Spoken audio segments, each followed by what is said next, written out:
মনে করুন আপনি এমন একটা দেশে বসবাস করেন যে দেশে প্রতি 3 থেকে 4 বছরে একটা করে সুনামি অথবা ভূমিকম্প এসে সবকিছু ধ্বংস করে দিয়ে যায়। একবার ভেবে দেখুন এমন একটা দেশে বসবাস করে আপনি জীবনে কতটুকু উন্নতি করতে পারবেন। আপনি ভাববেন এমন দেশে বসবাস করে উন্নতি তো দূরের কথা, বরং বেঁচে থাকাই কষ্টকর হয়ে যাবে। কিন্তু আমাদের পৃথিবীতে এমন একটা দেশ রয়েছে যে দেশকে আমরা জাপান হিসেবে জানি, যে দেশটি নিয়ে মানুষ ভাবতো যে এই দেশ কখনো উন্নতি করতে পারবে না, কারণ এই দেশে ওয়ার্ল্ড ওয়ার 2-তে 2টা অ্যাটমিক বোম ফেলা হয়েছিল। কিন্তু বর্তমান সময়ে জাপান বিশ্বের অন্যতম শক্তিশালী ইকোনমির একটি। এদেশের মানুষের জীবনমান পৃথিবীর অন্য সব মানুষের থেকে অনেক ভিন্ন এবং উন্নত। তারা নিজেদের জীবনের প্রতিনিয়ত কোয়ালিটিফুল করে তৈরি করছে। তাই আজকের ভিডিওতে আমরা জাপানিজ মানুষদের ওই সমস্ত সিক্রেটগুলো জানবো যেগুলো কাজে লাগিয়ে তারা এমন ধ্বংসাত্মক দেশ থেকে নিজেদের উন্নতির চরম শিখরে নিয়ে গেছে। আজকের ভিডিওতে আমি আপনাদের এমন 4টি টেকনিকের কথা বলবো যে টেকনিকগুলো কাজে লাগিয়ে তারা জীবনে উন্নতি সাধন করছে।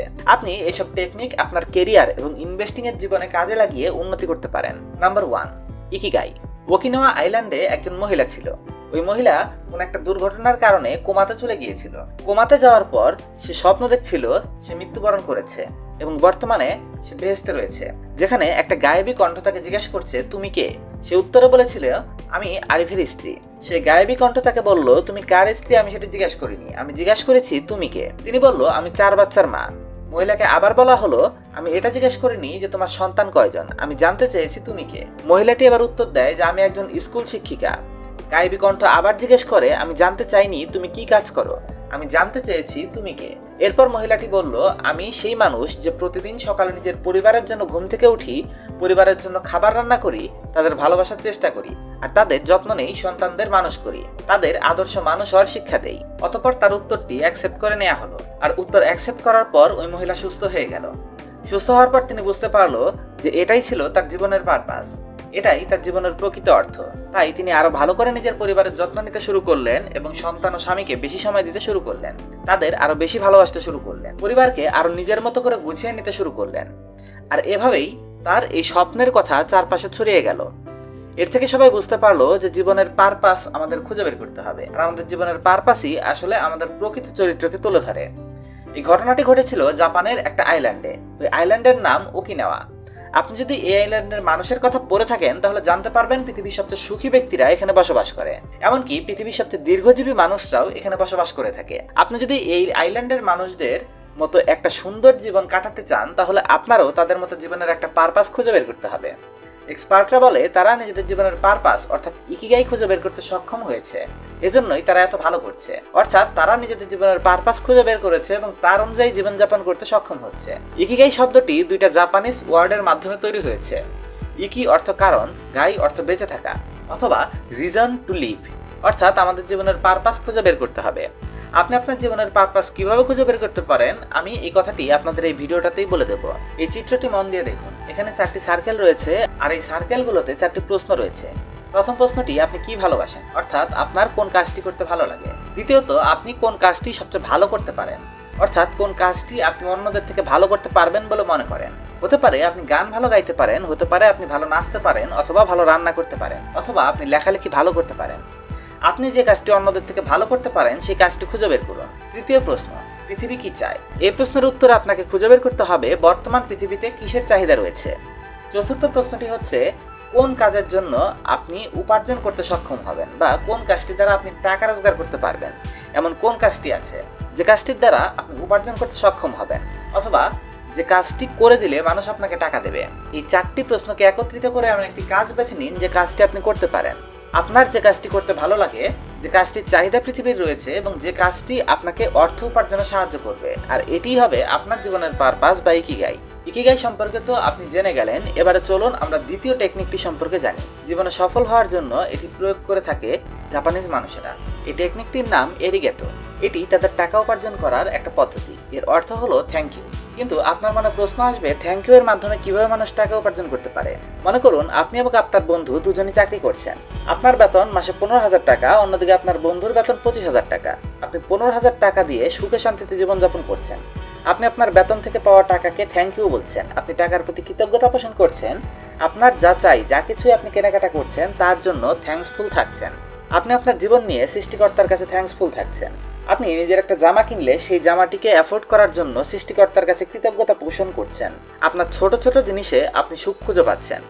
যার জন্য আপনার অকারণে টাকা নষ্ট করে সুখ খুঁজতে হচ্ছে না। আপনি টাকার প্রতি এবং জীবনের প্রতি এবং সৃষ্টিকর্তার প্রতি কৃতজ্ঞতা দেখাচ্ছেন। কিন্তু অন্যদিকে আপনার বন্ধু আপনার থেকে 10,000 টাকা বেশি উপার্জন করেও সুখে নেই। সে সবসময় হতাশায় ভুগছে।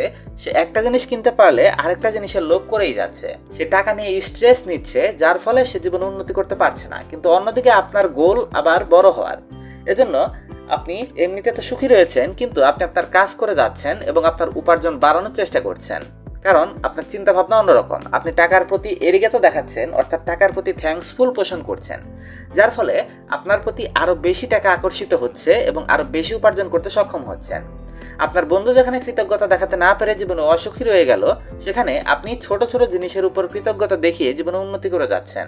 এভাবে ছোট ছোট বিষয়ের উপর কৃতজ্ঞতা পোষণ করে জাপানিজরা জীবনে উন্নতি সাধন করছে। এজন্য আপনার জীবনে যতই দুঃখ কষ্ট স্ট্রাগল থাকুক না কেন, জীবনে এরিগেতো দেখাতে শুরু করুন, জীবনকে ধন্যবাদ দিতে শিখুন। নেক্সট জাপানিজ টেকনিকটি হলো কেকিপো। এটি এমন একটি টেকনিক যার মাধ্যমে আপনি 25% অধিক ধনী হতে সক্ষম হবেন। এই টেকনিক আপনাকে টাকা কিভাবে ব্যয় করতে হয় এবং সেভিং করতে হয় সে সম্পর্কে ধারণা দেবে। এক সময় ছিল যখন জাপানে পৃথিবীর সবচেয়ে বেশি গরিব মানুষ থাকতো, বা জাপানকে পৃথিবীর সবচেয়ে গরিব দেশ হিসাবে গণনা করা হতো। কিন্তু জাপান সেই সময় থেকে আজকে ঘুরে দাঁড়িয়েছে। তারা সেভিংসের মাধ্যমে ফাইন্যান্সিয়াল স্ট্যাটাস বদলে দিয়েছে। আর তারা এই সেভিং মেথডটিকে কাজে লাগাতে পেরেছে তাদের বাজেটিং এর হ্যাবিটের ফলে, যাকে আমরা কেকিবো বলে জানি। জাপানিজ এই কেকিবো টেকনিকটি আমরা বাজেটিং এর জন্য শিখব।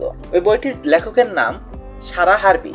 সে তার আমেরিকার চাকরিটি ছেড়ে জাপানের টোকিওতে বসবাস করা শুরু করে দেয়।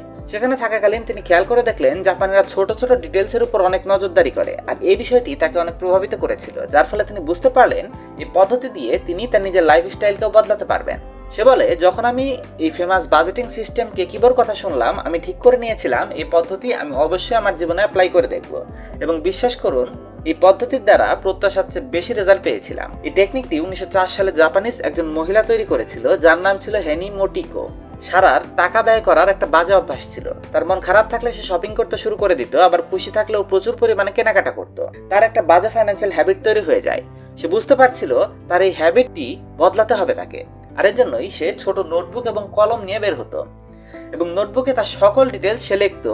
এক মাসে সে কত টাকা খরচ করছে এবং কোথায় কত টাকা উপার্জন করছে। আগের থেকে সে বুঝতে পারলো তিনি কোন কোন জায়গায় ব্যয় করছে এবং কোন কোন জায়গায় সঠিক প্রয়োজনে ব্যয় করছে আর কোথায় অযথা খরচ করছে। এই নোটবুকে লেখা প্রত্যেকটা খরচের পরে আসে আমাদের আজকের মেথডটি। এই টেকনিকটি আসলে বলে, আপনি যে জিনিসের উপর টাকা খরচ করতে যাচ্ছেন সেই খরচটা করার আগে নিজেকে 6টা প্রশ্ন করুন। প্রশ্নগুলো হলো, আমি কি এই জিনিস ছাড়া বেঁচে থাকতে পারবো? দ্বিতীয় প্রশ্ন, আমি কি এই জিনিস প্রকৃতভাবে অ্যাফোর্ড করতে পারবো? আমি কি এটাকে ব্যবহার করব? জিনিসটি রাখার জন্য কি আমার কাছে পর্যাপ্ত পরিমাণে জায়গা রয়েছে? সবশেষ, এটি কেনার সময় আমার মেন্টাল স্ট্যাটাস কেমন হয়েছে? আমি কি খুব মন খারাপের মধ্যে এটি কিনেছি নাকি খুব খুশি থাকার সময় কিনেছি? কেনার আগে শেষ প্রশ্নটি হবে, এটি কেনার পর আমি প্রকৃতভাবে কেমন অনুভব করব? আর এর মাধ্যমে আমি নিজেকে বুঝতে শুরু করি। এভাবে সে তার বাজে অভ্যাসগুলো বদলে ফেলেছিল এবং সেই সাথে নিজের সেভিংসকে 35% পর্যন্ত বৃদ্ধি করতে পেরেছিল। সে আরও বলেছিল, আমার কোনো কিছু পছন্দ হলে আমি সেটাকে 24 ঘন্টার জন্য পিছিয়ে দিতাম। মানে 24 ঘন্টা পরও যদি আমি মনে করতাম ওই জিনিসটা আমার কিনতে হবে, তবে সেটাকে কিনতাম, তা না হলে সেটা আমার শুধুই একটা শখ। আর এর মাধ্যমে আমি যা চাই এখন সেটা কিনতে পারি এবং আমি নিজেকে মোটিভেট ফিল করি। সে উল্লেখ করে, আমি আরও একটা পদ্ধতি ফলো করি, সেটা হলো ক্যাশ টাকার ব্যবহার করা। কারণ আমরা যখন ক্যাশ টাকার ব্যবহার করি তখন আমরা অনেক চিন্তা ভাবনা করে টাকা খরচ করি। অন্যদিকে কার্ড ব্যবহার করে অথবা নিজের ইচ্ছামতো অনলাইনে কেনাকাটা করার সময় আমরা এতটা চিন্তা ভাবনা করি না। মানে সহজভাবে বললে, ক্যাশ টাকা খরচ করতে যতটুকু কষ্ট বা পেইন হয় মানুষের, বা যতটুকু হিসাব করে, লিকুইড মানি বা অনলাইন মানিতে অতটা চিন্তা মানুষ করে না। যদি আপনি ভিডিওটি এ পর্যন্ত দেখে থাকেন, তাহলে ইতিমধ্যে জাপানের অনেকগুলো টেকনিক আপনি শিখে গেছেন, যেগুলো আপনি কাজে লাগাতে পারেন। কিন্তু এখন পর্যন্ত আমার ফেভারিট টেকনিকটি যেটা, সেটা আমি এখন বলবো। আর এই টেকনিকটির নাম কাইজন। এটা আপনার পুরো জীবনকে বদলে ফেলতে পারে, কারণ এই টেকনিকটি আমাদের জীবনের প্রতিটা ক্ষেত্রে ব্যবহারযোগ্য। আর্থিক জীবনে, শিক্ষা জীবনে, হেলথ, পরিবার এবং সমস্ত সেক্টরে এটা ব্যবহারযোগ্য। কাইজন কি এবং কিভাবে হয় এটা আমাদের জানতে হবে। এর মানে হলো ছোট মুভমেন্ট, অর্থাৎ প্রতিনিয়ত নেওয়া ছোট ছোট মুভমেন্ট। একজন রিসার্চার এই টেকনিকটির উপর রিসার্চ করার জন্য একটা অফিসে যায় এবং সেখানকার 11 তলার যে স্টাফরা রয়েছে এবং 12 ও 13 তলার যে স্টাফরা রয়েছে তাদের উপরে একটা এক্সপেরিমেন্ট চালায়। তিনি 11 তলার মানুষদের গিয়ে প্রতিদিন এক্সারসাইজ করার কথা বলে এবং তাদের প্রতি সপ্তাহে 3 থেকে 4 দিন এক্সারসাইজ করার কথা বলে মোটিভেট করে। সে তাদের বলে, এক্সারসাইজের মাধ্যমে তাদের কিভাবে ভালো অনুভব হবে এর বেনিফিটগুলো বোঝায় এবং তাদের ফ্রি জিমের মেম্বারশিপ দিয়ে দেয়। সেখানে তারা প্রতিনিয়ত জিম করতে শুরু করে দিলেন। অন্যদিকে 12 তলার যে মেম্বাররা ছিল তারা রেগুলার এক্সারসাইজ করতো না। তিনি তাদের এক্সারসাইজ করার জন্য কোনো পরামর্শ দিলেন না। তিনি তাদের বললেন, তোমরা এক্সারসাইজ না করে প্রতিদিন সিঁড়ি চড়তে শুরু করো। প্রথম দিন 10 ধাপ, পরের দিন 11 ধাপ, তারপর দিন 12 ধাপ, তারপর দিন 13 ধাপ, এভাবে চলতে থাকবে। এরপর 1 বছর পর তিনি এসে দেখলেন যারা প্রতিদিন ছোট ছোট মুভমেন্টে এগিয়ে যাচ্ছিলেন তারা জীবনে সামনে এগিয়েছে। তাদের হেলথ জিমে যাওয়া মানুষদের থেকে ভালো এবং তারা কাজেও বেশি ফোকাস করতে পারে। কাইজনের আসল শক্তি এখানেই। এটা ছোট ছোট স্টেপ এর মাধ্যমে অনেক বড় কিছু করে ফেলতে আমাদের উৎসাহিত করে এবং আমাদের বড় কিছু করে ফেলার পথে নিয়ে যায়। তো এগুলো ছিল এমন 4টি মেথড যেগুলো ব্যবহার করে জাপানিজ মানুষেরা বর্তমান পৃথিবীর সবচেয়ে উন্নত ও সমৃদ্ধশালী একটা দেশে পরিণত হয়েছে। কেমন লাগলো ভিডিওটি অবশ্যই কমেন্ট করে বলবেন এবং ভিডিওটি যদি আপনার জীবনে এতটুকু উপকারী বলে মনে হয়ে থাকে চ্যানেলকে সাবস্ক্রাইব করবেন।